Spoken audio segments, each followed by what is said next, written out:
Welcome to Medical Grand Rounds. Before we begin, I'd like to make a brief land acknowledgement. McGill University is on land which has long served as a site of meeting and exchange amongst Indigenous peoples. We acknowledge and thank the diverse Indigenous peoples whose presence marks the territory on which we now gather. Just a brief reminder to please enter your questions in the chat at the end of the presentation, and please answer a brief survey that will be sent to you right after the presentation. It will let us know that you were here today. And finally, our speaker today is courtesy of the Division of Internal Medicine, and I would like to invite the Director of McGill, Director of Internal Medicine, Dr. Kaberi Dasgupta, to introduce our speaker. Kaberi. Thanks, Nadia. So really a great pleasure to have Dr. Stephen Hwang present today on caring for people experiencing homelessness, which is certainly a chronic issue, but we are seeing more and more people suffering from homelessness on our wards and in our clinics. So Dr. Hwang is the director of St. Michael's Hospital's MAP Centre for Urban Health Solutions, which is Canada's largest research centre focused on health equity and the social determinants of health. And that's a big accomplishment. 30 researchers, I believe he mentioned. He's full professor of medicine at U of T, and he's worked as a physician serving patients experiencing homelessness for over 30 years. He's a Tier 1 Canada Research Chair in Homelessness, Housing and Health, and he leads a research team that develops and evaluates interventions to end chronic homelessness and improve the health of homeless individuals. And what was really interesting, we were chatting about earlier, is not only does he talk about the clinical space, but actually helping people have homes. So without further ado, Stephen.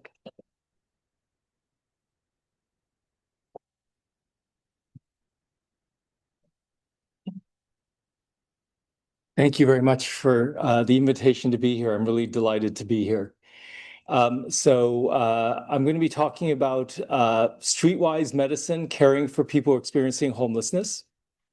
Let me just make sure I've got this working. So I have 3 learning objectives for the talk. First of all, I'd like us to recognize the growing issue of homelessness in Canada and how it impacts the practice of medicine, our practice of medicine. I want to identify adaptations to our clinical practices and our health systems that can improve the care and outcomes of our patients experiencing homelessness. And lastly, I'm going to review some recent clinically relevant research on homelessness and health. A few disclosures. I received support from the Canada Research Chairs Program, funding for research and interventions from the CIHR and the St. Michael's Foundation, and I received sessional payments from Inner City Health Associates for providing clinical care for people experiencing homelessness. So just a few words about MAP. As you heard, it's a research center dedicated to health equity and the social determinants of health. We have a website, maphealth.ca, if you're interested in learning more. We have 6 research pillars. The first is early life interventions for children and youth. The second is equitable access to healthcare. The third is homelessness, housing, and health, drug policy and substance use, violence prevention and response, and lastly, sexually transmitted and bloodborne infections. And obviously, today I'm going to be talking to you about our pillar, our research in the pillar of homelessness, housing, and health. It seems to have frozen there. Okay, let me just there. Okay, there. So for the first objective, I'm going to talk a little bit about the growing issue of homelessness. So a few statistics to share. Homelessness in Canada is measured best by 2 measures. One is a point-in-time count, which essentially enumerates the number of people who are homeless, as the name says, on a given night. In 2024, there were 60,000 individuals enumerated by the Canadian point-in-time count. Now, it doesn't include every community in Canada. It also does not include Quebec, interestingly. And it also does not include people who are homeless but couch surfing. So people who are staying with friends or other places, but not in a shelter or on the street. So the other statistic that we go by is the number of people who experience homelessness over a given year, because people do not remain homeless necessarily continuously. And so the estimate is that about 235,000 people experience homelessness in Canada each year. Indigenous people make up about 33% of the people in the point in time count, although they represent only 5% of the general population. And this obviously reflects the legacy of colonialism and racism. Now, focusing on homelessness in Quebec, Quebec does a point in time count, and the last one that was published, has published results, is from 2024, at which time there were about 9,300 shelter users. 42% of those individuals were in Montreal, so that represents about 4,000 people. That represents a 15% increase over a 2-year period from 2022 to 2024. Now, there was a new point in time count conducted in 2025, but the results have not yet been released. Dr. Eric Latimer in the audience probably knows the results. Actually, the numbers have been released, and probably many people here have heard them. It's 12,000 and something. Get the exact number on April 1 year ago. So just to repeat that, so it's more than 12,000 in 2025. I was unable to find that report online. About like a week ago. Oh, okay. So again, a significant increase over a 1-year period. So this is data from Toronto, which shows you the situation in Toronto, and this shows point in time count, estimated number of people experiencing homelessness, and this includes people on the street and in encampments. And you can see that it was about 8,700 in 2018, 7,300 in 2021, but that was probably an undercount related to the COVID pandemic. And then most recently in 2024, a notable increase with more than 15,000 people experiencing homelessness in Toronto. And of note, 10% of those, or 1,600, were sleeping on the street or in encampments outside. So I want to talk a little bit about an important question, which is, why do people become homeless? And this is a question that I'm always asked. And I think that we often think mostly about individual factors, which we think explain why people become homeless. Obviously, they have insufficient income to afford housing. They may have been evicted. They may be young people who have had conflict with their parents and have been either kicked out of their homes or run away from home. And very often we identify substance use and mental illness as being underlying causes for why people become homeless. However, I think we also recognize, just this slide actually illustrates why we might make those assumptions that mental illness and substance use explain homelessness. So this is data from a systematic review published in 2024 of the prevalence of mental health disorders among people experiencing homelessness. So this is the current prevalence estimate. So schizophrenia, 7%, bipolar disorder, 8%, major depression, 19%, alcohol use disorder, 26%, substance use disorder, excluding alcohol, 32%. So these rates are obviously far above the rates in the general population. And therefore, one might understand why people say, well, this obviously explains why people become homeless. However, what I would argue is that clearly structural forces also explain why people become homeless. The high cost of housing clearly is driving homelessness.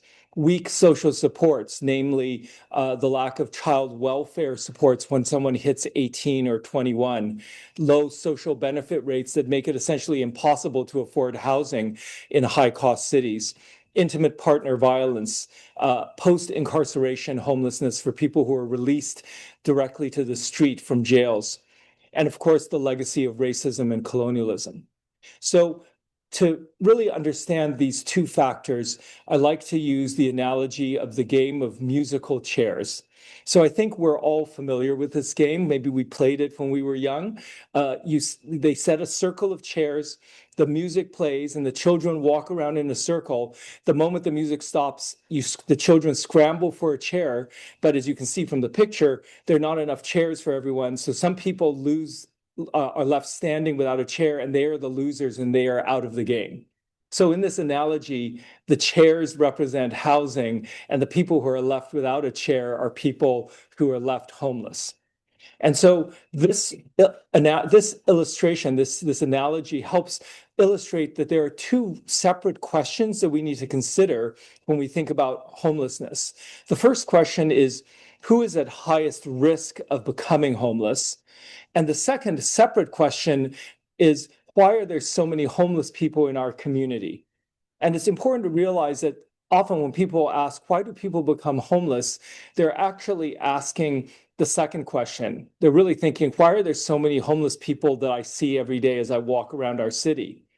But so to get to the point here, if you think about the game of musical chairs, why do certain children lose the game?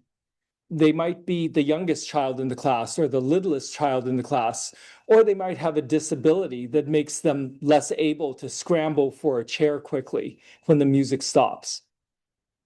So yes, those are individual characteristics of that child that explain why that child became without a chair, homeless.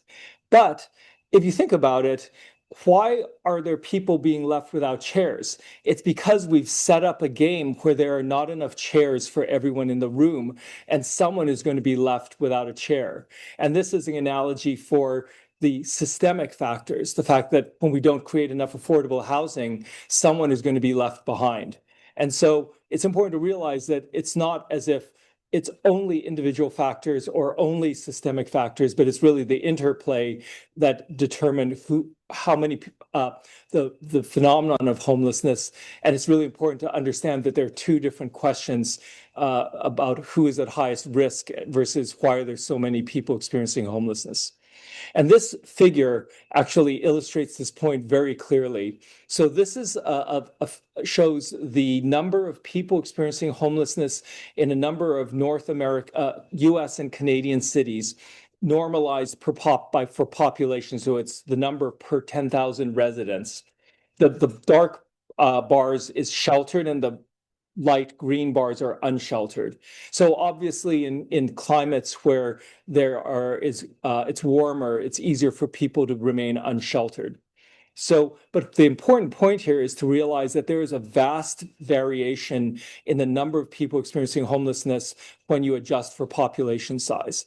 So you'll also notice that American cities are all at the top, and Canadian cities are clustered at the bottom, with Toronto leading the pack. We're number one in homelessness, rate of homelessness per population in Canada. And Montreal, I don't know if this statistic is correct, but it's significantly lower rate than in Toronto. But what's important to realize is that it illustrates why the analogy of musical chairs really makes sense. Because if you look at my hometown of Los Angeles, where I was born, it has a rate of homelessness that is more than 7 times higher than the rate in Toronto. And now I know that it's implausible that Toronto has 1/7 the rate of mental illness or substance use than Los Angeles. We know that these conditions are everywhere. And so what this illustrates is the fact that it's the society and the system that we create that determines the prevalence of homelessness. It clearly is not the prevalence of mental illness or substance use. Now, obviously, an increase in substance use can drive the rise in homelessness overall, but it doesn't explain this variation. So now just a few words about how homelessness affects health. And this is kind of going to be obvious to most of you. We often think, first of all, of the physical environment. We think about when it's extremely hot or extremely cold, that this is the main risk to people experiencing homelessness. However, We also know that the social environment created by homelessness is also one that impairs health. There's a high risk of violence and experiencing victimization. And there's also an enormous availability of substances in the social milieu that one experiences in shelters and on the street. And what I like to say, unfortunately, in my practice as a clinician at a shelter, if you weren't using substances when you arrived at the shelter, you will by the time you leave, because there's a dealer at the front door, like selling it and peddling their wares to everyone who comes in. Now, obviously, the circumstances of homelessness also expose people to infections, including insect infestations, bacterial, viral, and tuberculosis.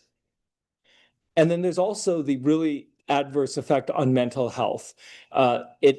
We often think of schizophrenia as being the main driver of homelessness, but in fact, the most common mental illness among people experiencing homelessness is depression.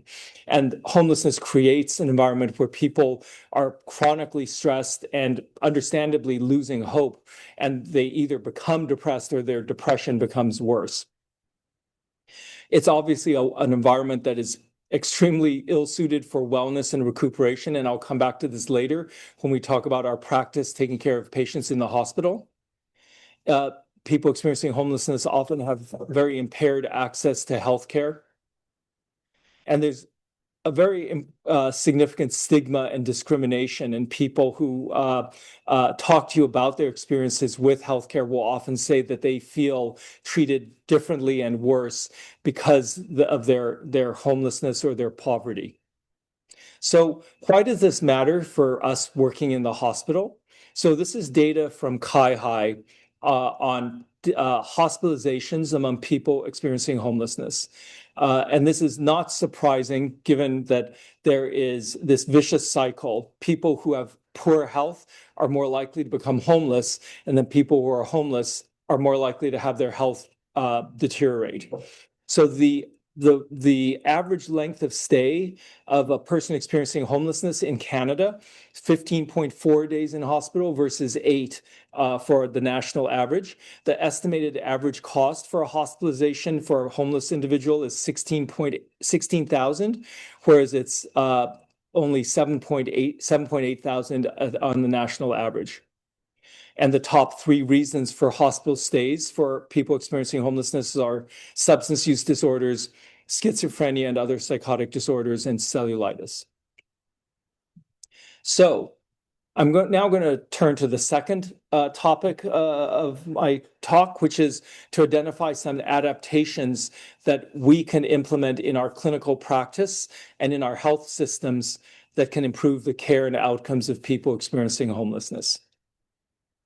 So I'm going to first start about talking how we can adapt our practice. These are things that we can do as individuals every day. And I would actually argue that the practices that help us provide better care for patients experiencing homelessness are practices that will help us provide better care for all of our patients. So the first is to practice trauma-informed care. So research that we've done has shown that the prevalence of adverse childhood experiences is extremely high among people experiencing homelessness. I'm sure you're all familiar that ACEs are highly associated with later adverse health and outcomes in adulthood.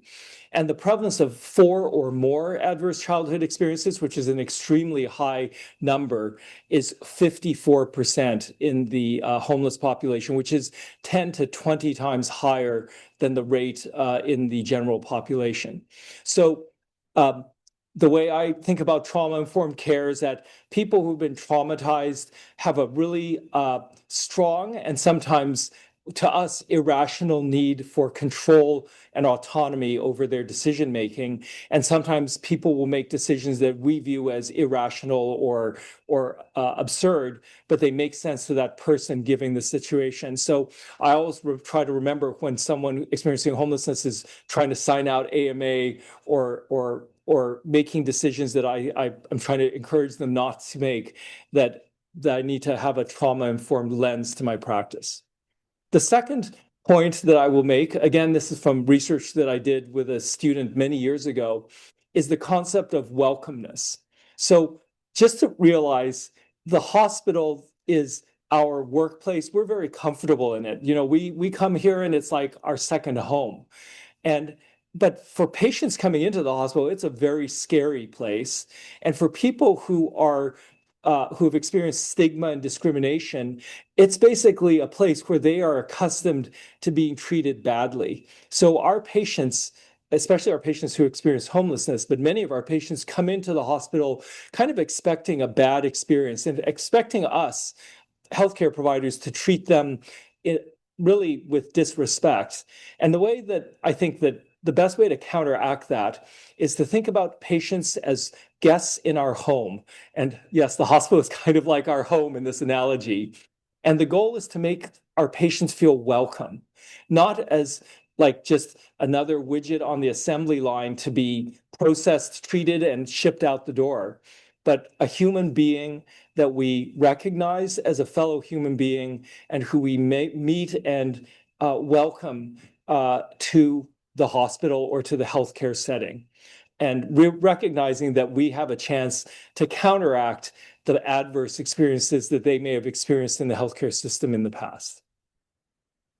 So now I'm going to move from things that we can do as individuals to things that we can do as healthcare systems.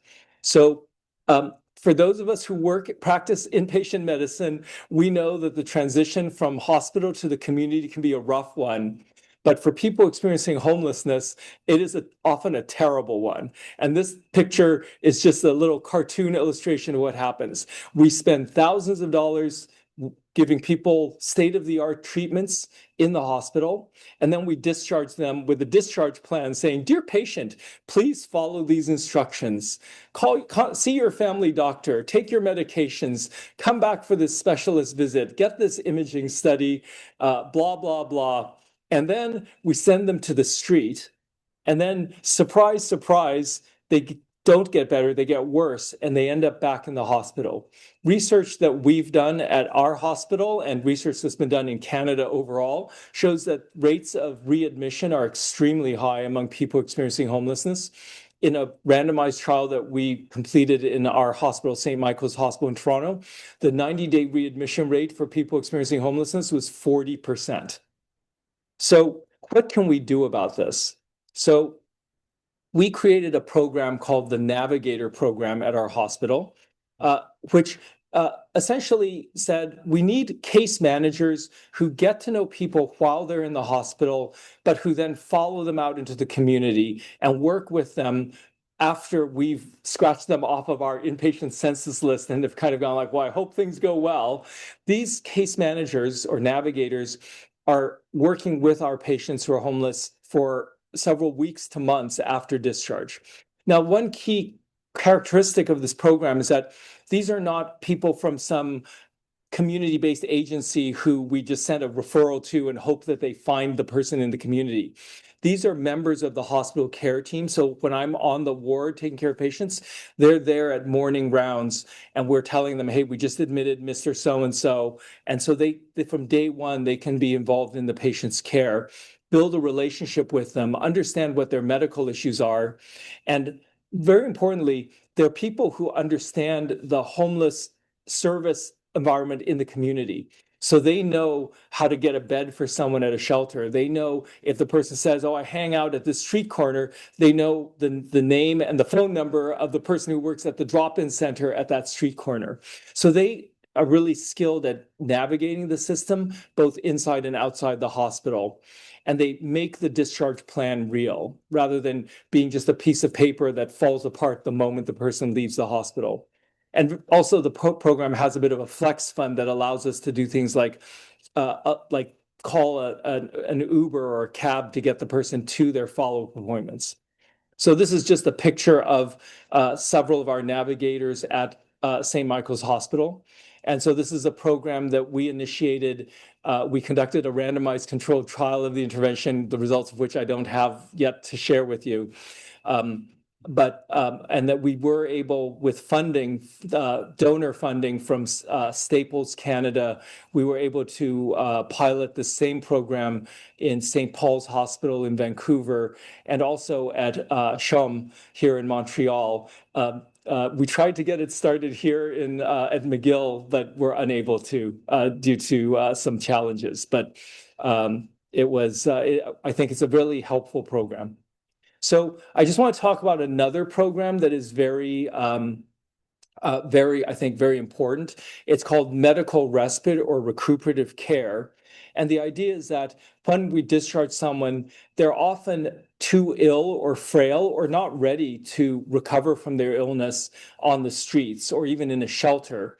But they're not ill enough to be in the hospital. So medical respite is short-term residential care that allows people to rest and recuperate in a safe environment and receive the services that they need. The way to think of it is that if the person had a home, they would be at home, hopefully with friends and family supporting them and with home care going in to see them. But this is a place where they can receive those services. And so based on a systematic review that we did of the literature, it's likely, but not absolutely certain, that this program results in a reduction in total healthcare costs. I can talk about the data on this model if you're interested. And just as an aside, we're now working at St. Michael's Hospital to initiate a new medical respite program. We're calling it a recuperative health space, and we're planning to evaluate it as a randomized controlled trial. So I'm going to finish up with a review of some clinically relevant research that's been recently published, and by recent I mean in the last 2 years. And I've categorized them into 4 areas. One is health status. The second is healthcare delivery. The third is interventions. And the fourth is housing. I just want to mention that this approach borrows on an annual presentation at the National Healthcare for the Homeless Conference in the US. And a colleague of mine, Dr. Travis Baggett, kindly shared some of his slides, and I've drawn upon that to kind of develop my own updated set of papers for this year. So I'm going to first talk about health status and focus on dementia. Actually, I'll just mention that Canada is actually a real leader in research on homelessness. Many of the papers that you'll see have a Canadian connection. So this study examines the prevalence of dementia among people experiencing homelessness in Ontario by Richard Booth and colleagues. And so what they did was they used administrative data and looked at people 45 and older in Ontario using a validated case definition of dementia. And they identified 12,863 people experiencing homelessness. They matched them to low-income residents and also people in the general population.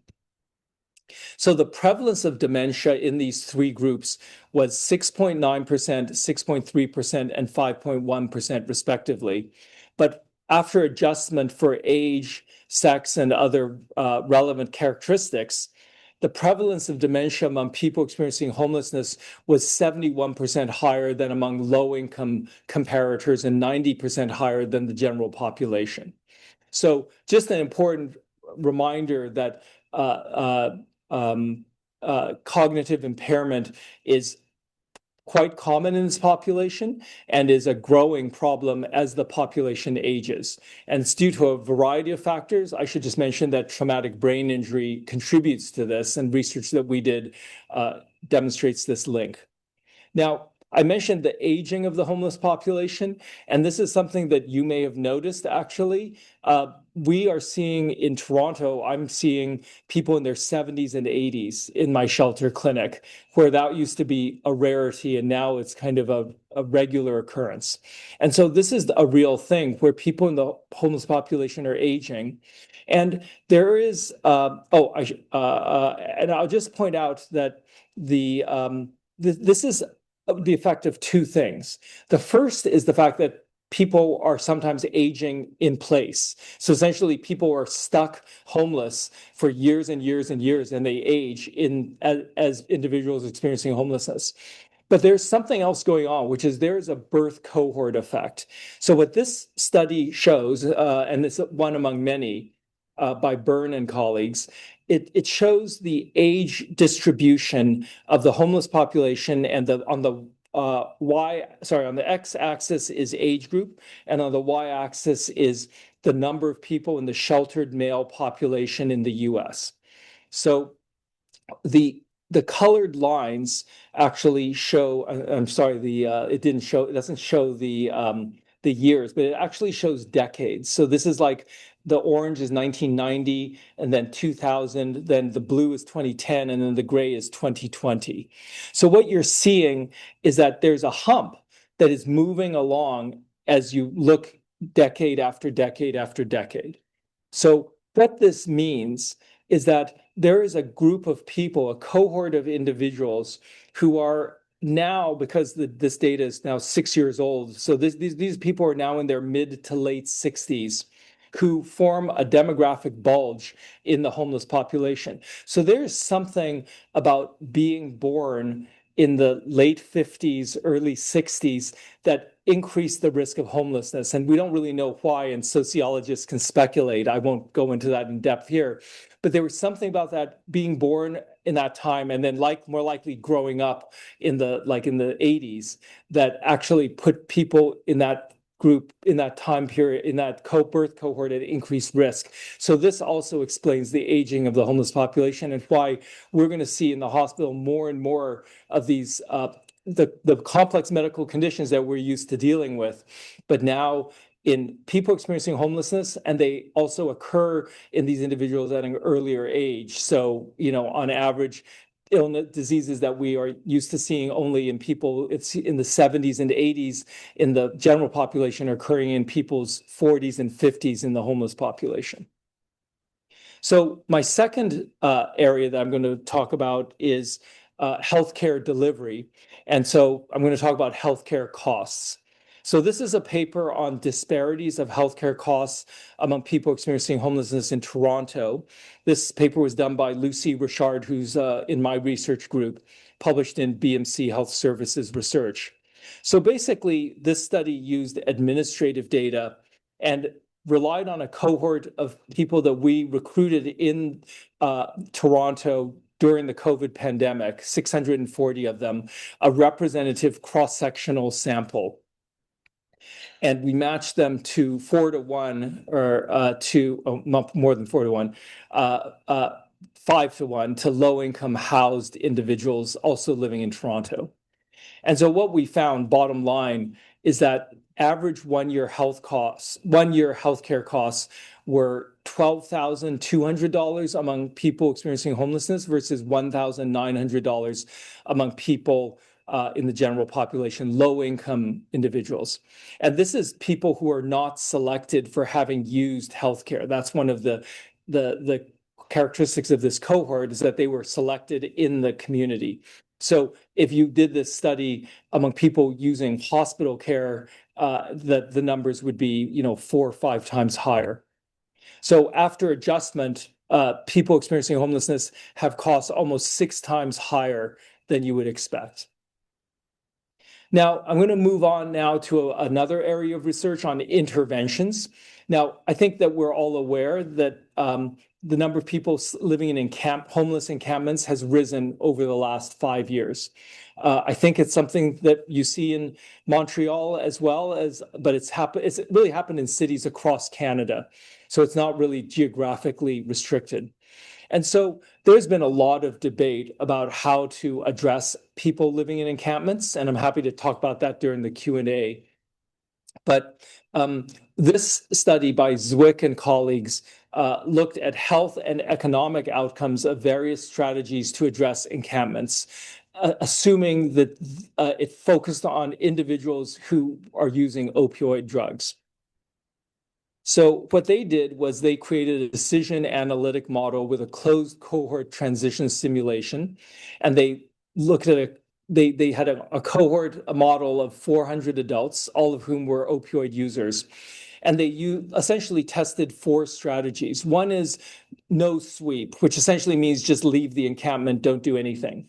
The second strategy is the sweep, which you're probably familiar with. It's when the authorities go in, they basically tell people, look, you got to leave. You either take your stuff or it's taken away and thrown in a dumpster. The tractors come in, the police come in. This has happened. There may have been many high-profile encampment clearances in Toronto, and people are just dispersed. The third strategy is to provide people with housing with access to opioid agonist therapy. And the fourth strategy is providing housing to people in encampments, but without opioid agonist therapy. And so they looked at two outcomes. The first was deaths per 1,000 person years. And what they showed was that the sweep strategy resulted in a significantly higher rate of death, 53 per 1,000 person years, so an increase of 3 compared to no sweep. And then they also looked at total costs, and this includes the cost of the sweep, healthcare costs, and also the cost of housing. And what it showed was that it was extraordinarily high, regardless which strategy you used. But I guess the key points here is that the sweep actually increased costs significantly to 6.82 million from a base of 6.58 million if you did nothing. The housing strategies cost substantially more, but resulted in the lower deaths than the sweep strategy. Now, just a few comments here. This is a modeling exercise, and I am always skeptical of modeling exercises. So they are interesting, and I think they are fodder for discussion. But I take this as interesting data that sometimes is used, perhaps stretched beyond the certainty with which we should have in these findings. But I do think that there is good qualitative evidence that a sweep strategy has adverse effects on health, and just practically speaking, has obviously no effect on homelessness because people just pick up their stuff and move elsewhere. You're essentially playing whack-a-mole, and you're spending money, displacing people, harming health with really no benefit, even from the perspective of just wanting no encampments in your city. So I'm going to end up with on the topic of housing.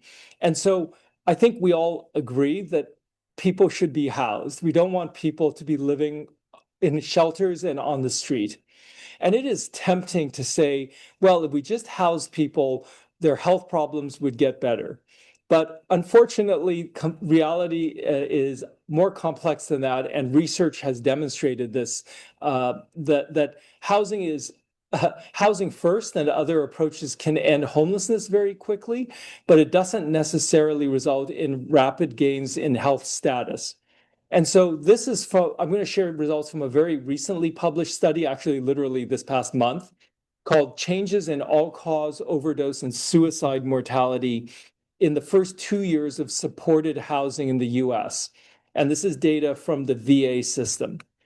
This is published by Jack Tsai and colleagues in the American Journal of Public Health. So this was a retrospective cohort study of homeless veterans, which is a very large population in the US. In the US, there's a program called the Department of Housing and Urban Development Veterans Affairs Supportive Housing Program that helps homeless veterans obtain permanent housing through rental assistance, case management, and clinical services through the VA system. And so they looked at veterans experiencing homelessness from their initial encounter with the VA system during a 2-year period, and then they followed them up to see if they died up to 2021. And they looked at more than 60,000 individuals who were in the VA system and experienced homelessness. So what they did is they looked at people who received this HUD-VASH program that essentially housed them, and then compared them to a propensity-matched cohort of homeless individuals who did not receive HUD-VASH services. And so many of them would be presumably not housed, although they could have received housing, but not through the veterans system. So the findings here are essentially that 6 months after moving into housing, all-cause mortality was lower in the group that received the housing, the HUD-VASH group, with a hazard ratio of 0.88. But at 24 months, the all-cause mortality rate was higher in the group that received housing with a hazard ratio of 1.05. So over the 2-year observation period after being housed, 5.6% of the individuals in the cohort that got housed died. And the overdose mortality risk, when you focused down on that, was significantly and consistently higher in the group that received the supportive housing compared to the group that didn't. And the hazard ratio varied from 1.8 to 2.3 over the 2-year period. And about 14% of the deaths among the people who got housed were due to drug overdose. Suicide mortality was not significantly different between the two cohorts. So bottom line, what this means is that housing actually, while it is good and ends homelessness, can be associated with certain unanticipated side effects. And for people who use opioids, going from using in a situation where they are in a shelter or on the street, where if they overdose, someone will likely happen upon them and render assistance. If they are now housed and using behind a closed and locked door, the risk of a fatal overdose goes up. And this is not to say that we should not be housing people, but what it does mean is that we can't view housing as a panacea that solves everyone's problems. When we house people, we need to provide healthcare, we need to provide addiction treatment, and we need to provide harm reduction services for people who don't want to stop using, and opioid agonist therapy or abstinence-based approaches for people who want to stop using. But we can't view moving people out of homelessness into housing as the end of the journey. It's just the beginning of the journey to better health.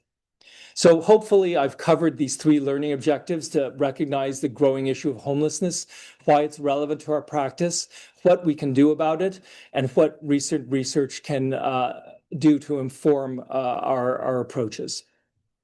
So thank you very much, and I'm happy to answer any questions.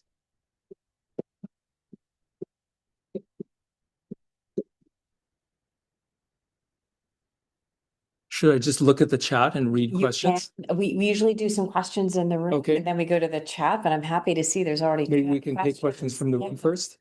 And so you can either run up here or we'll repeat their Oh, question. I can repeat the question. Sylvie will show you something. Any comments or questions from the room? Go ahead. Yeah, thanks very much. Great talk. This might be a bit of a naive question, but you specifically mentioned the recuperative program. One of the initiatives was cell phone access. Is there data that having a cell phone, being homeless and having a cell phone is associated with better health than being homeless without a cell phone? Any information on an intervention of providing cell phone access? And I'm thinking about appointment reminders and the ability to be able to reach patients during their vulnerable time after they leave hospital, etc. Yeah, Dr. Rogers, that's a great question. So the cell phones were available for people in the Navigator program because they were being discharged to shelters or sometimes to the street, unfortunately. And so they were very useful in selected cases to help us stay in touch with people. It's obviously a fairly expensive intervention, even using cheap phones with a very limited plan. So we would deploy them on a selective basis. It definitely helps. I can just say it definitely helps in terms of achieving follow-up and getting people back for critical appointments. There's never been, to my knowledge, a randomized controlled trial of the use of cell phones in homeless populations for this purpose. You mentioned the recuperative health space. The advantage of the recuperative health space is that while the person is staying there, they don't need a cell phone because you know where they are, and it really facilitates follow-up. But it's a great question. We found them to be incredibly helpful, but we deploy them selectively because of the cost. Question there? Yeah, great. I was just wondering about the increase in age in the homeless that you showed, that shift. Is there any evidence that we're taking better care of people? Or is it that older people are losing their jobs and becoming homeless? Or are they actually doing better And in the early days, they died because we know that homeless people die younger. Yeah, it's a great question. So I'll just repeat it. I'll summarize it. So the question is, what is going on with the increase in older people? And is this potentially related to better care resulting in people surviving to a later age? And or are people losing their housing as older individuals? So I'd say it's probably all of the above. So certainly people are living longer, so they have more opportunity to become homeless. As I mentioned, there are people who become homeless for the first time as an older person. In my clinical experience, usually this has been due to uh, uh, some kind of crisis in their life, like so a family breakdown. So literally, like there was a marital conflict and their spouse kicked them out of the house and now they're homeless. Or sometimes it's because someone was living with parents and they have some developmental disability and never worked. And then when their parents pass away, they're suddenly homeless as an older person. But to answer your question, I do think that it's a combination of people aging in place, but I think there is this birth cohort effect, that there's a group of people that are aging who are at a particularly increased risk of experiencing homelessness, that cohort of people born in the late 50s, early 60s. Yes, Eric. Should I have the mic? Yeah, there is a mic. Thank you. Thank you, Stephen. That was extremely informative and well presented. I was struck by kind of the results you were showing on the navigators or the program you were describing of the hospital-based navigators. And I was connecting that with something that's in the works here in Montreal that you've heard about, Old Brewery Mission trying to set up a clinic within its walls for people experiencing homelessness. I was involved in that in the early phases of it. And part of our thinking was kind of navigators would be essential for this sorts of reasons that you've described. But I think what's interesting in the approach of targeting the navigators for people who are hospitalized is that you've got inherently a population that is likely to be more high healthcare users. So from an economic point of view, it's efficient to target that population. And if I were still involved in the Old Brewery Mission project, for me, that funding would raise the question of, okay, in the context of limited resources, should we target people who have more hospitalizations if we're doing this in the context of a shelter? And and also one other related point, there's an effort right now there's a committee that's been set up that I'm a part of, to look at what care should be offered to people in encampments. And the same sort of issue arises, like who would you offer navigators to in the encampment setting? You don't want to offer necessarily like Rolls-Royce care to people in encampments and neglect people, for example, in day centers. So anyway, I wonder if you have any comments on this whole issue of targeting of navigators within the homeless population. Thank you. Yeah, so I'm happy. Those are great questions. So maybe I'll go through it, try to address point by point. So yeah, there is definitely, so I guess our navigator program focusing on people who had just been hospitalized was driven by the fact that, well, first of all, in my practice, I was just seeing this as an enormous need. And yes, you've made the point that they are already using inpatient services, and therefore there's a real rationale to try to reduce unnecessary readmissions to hospital. So that was the rationale. I have to say that there are navigation programs for outpatients, and for people who have challenges accessing the healthcare system, they can be very useful. I mean, I'll just say that what we haven't talked about is the importance, and you've mentioned it, the importance of primary care integrated with psychiatric care and addictions in the community, because there's only so much that we can do in the hospital, and it's really important to have a good primary care system in the community. And that's, probably as important or maybe more important than the Navigator program. So programs like the one that the Ode Brewery Mission is trying to set up are, I think, extremely important, although interestingly, almost no one does research to show that that has a beneficial effect on people's outcomes. I will say about the Navigator program that it actually, qualitatively, it made a big difference to hospital physicians and staff and to patients. Quantitatively, I have to say, I think that it's not as positive a study as we had hoped.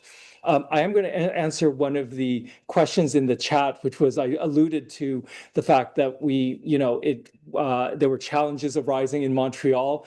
These were purely administrative challenges related to what hospitals can and can't do or are supposed to be doing relative to the community sector in the Quebec healthcare system. So I think that it was purely an administrative barrier, not a fundamental one. But I think that I would say that to answer your last question, that there is a role for outreach-based care to people who are outside, sleeping outside. But I do believe that it should be a link to engage and bring people into not more traditional, to bring them to clinic spaces rather than to say, oh, we're going to deliver all our healthcare on the street. It's really an engagement mechanism, not I don't think it should be like a permanent, on the street delivery kind of plan. Should I answer some of the chat questions? Yeah, but I wonder in a related way if you wanted to talk a little bit about the project you were talking about just before the rounds of housing. Oh, sure. Yeah. So talking about trying to address the problem of homelessness, I think that this obviously requires that we step outside of the healthcare realm. So what my team is doing in Toronto is that we're partnering with the City of Toronto on a project called HFresh, which it stands for Housing First for People in Encampments and Street Homelessness. And so essentially it's a program that is using federal dollars. In brief, we're aiming to house 100 people who are sleeping on the street or in encampments. These are often individuals who have very high levels of mental health and substance use disorders.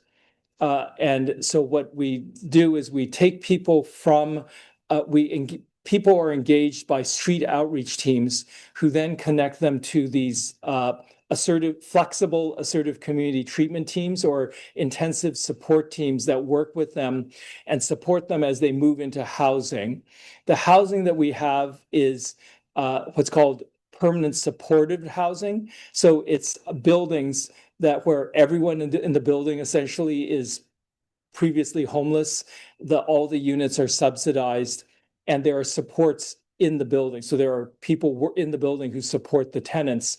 But because these individuals have such high needs, we have a mobile support team that additionally supports them and follows them for up to 3 years.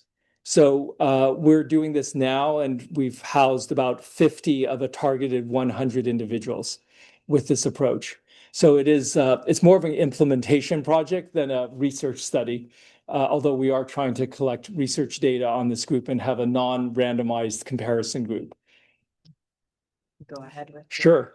So I'll just answer some of the chat questions. So Dr. Rosenblatt asked, why is the rate in Philadelphia so low compared to other major US cities? It's a large city. Is the city or state doing something different? So I actually have noticed that. I'm not certain. I actually think that it may have to do with the cost of housing in Philadelphia being relatively lower. So interestingly, if you look at that diagram, that figure, what you realize is that the cities that are really high in terms of rate of homelessness are actually thriving cities that we go like, that's a great city to live in. Seattle, Washington, New York, Los Angeles. So what happens, ironically, is that thriving, affluent cities create the environment where housing prices skyrocket and drive like shrink the supply of affordable housing. So ironically, we have this like I guess not surprisingly, we have this incredible wealth inequality situation where some of the wealthiest cities in America have the highest rates of homelessness. And then there is another question that's kind of related. How have the Nordic countries brought homelessness to low levels? And to what extent are these mitigating measures applicable here? So that's a great question. And it's true that in Nordic countries in particular, Finland is the one that's quoted. There are very low rates of homelessness. And that's a combination of, I would say, two factors. Going back to the analogy of musical chairs, what they view housing essentially as a public good that no one should be deprived of. So it's kind of like we say, like in Canada, I think it's pretty clear we won't allow people to starve to death. In Nordic countries, they say, well, we're not going to allow people to be homeless. We're going to build publicly owned housing that's affordable and subsidized. And a far larger percentage of the housing stock in Nordic countries is publicly owned and subsidized. And that's really the secret ingredient to reducing homelessness. They also have applied housing first principles, where that essentially means that you have support teams that work with people and support them as they move into these units. And that is the individual level approach that I kind of alluded to. There are individuals who need help. It's not enough to just say, oh, there's affordable housing out there. So programs that focus on individuals are very important, and Housing First is the most evidence-based of all the individually focused programs. But it's important to realize that no program can fight the gravity of the society that we create. It's kind of like, it's kind of like a gun safety program in the US. You can teach kids about gun safety all you want, but there's still going to be mass shootings in the US as long as you have this gun culture in the society. And it's the same way with homelessness. You can have programs that help individuals, but you need to address it at a societal level. I think there's a question from Dr. Daskalopoulos in the back. Go ahead, Saul. And then there's one more.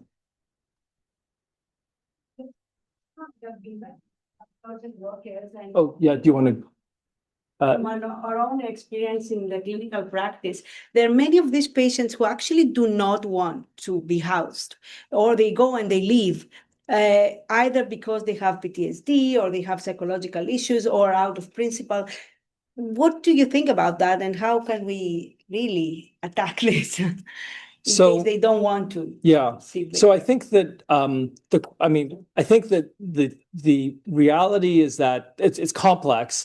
There are truly a very small percentage of people experiencing homelessness who really do not want to be housed under any circumstances.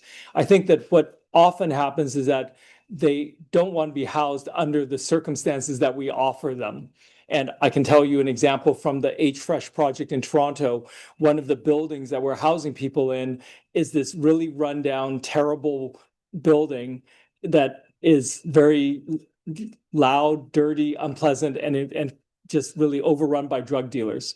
And so people move in and go like, I really don't like it here. And they say, like, I don't want to be here. So I think that sometimes it's about they really don't want to be housed, but often when you dig deeper, it is about what circumstances they want to be housed in. Now, unfortunately, the reality is that sometimes we're unable to offer or find a situation because of the housing stock in our communities, a place that they will accept. But what we have done in Housing First programs is try repeatedly to house people, rather than just kind of saying, if you turn down the first offer, then that's it. I think there are, as I said, there are a very small number of people who don't want to be housed under any circumstances. And often those are people that we don't recruit into our studies because we ask them, would you like to be part of a study where we're offering housing? And they say no. But it is relatively uncommon. Actually, Ingrid Hings has her hand up. I don't know if she wants to unmute and ask her question on Zoom. Go ahead. So I did have a question. So like in Pittsburgh, they actually have a postgraduate training program for how to practice street medicine. So is there anything similar, equivalent in any way in Canada that you know of? Yeah, no, there is not. So actually, there's no formal training in Canada. Most people pick it up by essentially shadowing people when they're medical students or residents who are already providers. That's how I learned how to practice medicine in a shelter, because I finished my general internal medicine training, having no formal training in homeless healthcare, and learned it on the job in Boston. So no, we don't have one in Canada.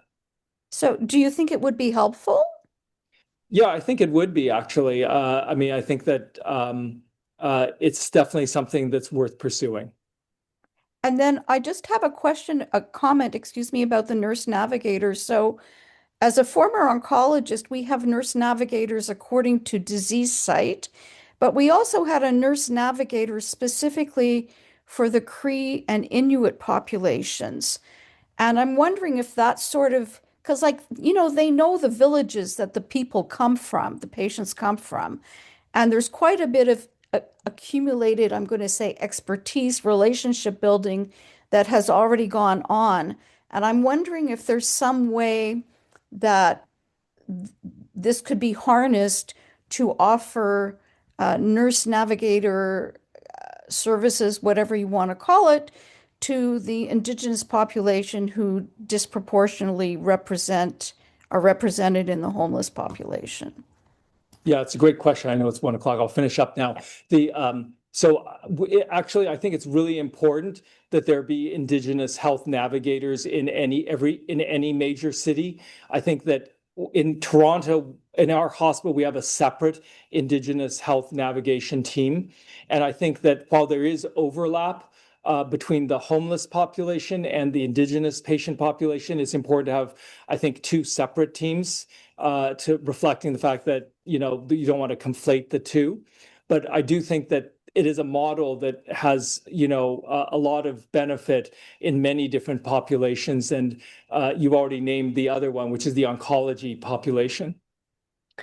Thanks for that question, Ingrid. So now she's given you inspiration to start a fellowship program. Thank you very much for attending. And for those in the room, we're convening to another room if you want to really tire our guest out, which is the goal of this. So thanks very much, Stephen. Thank you very much.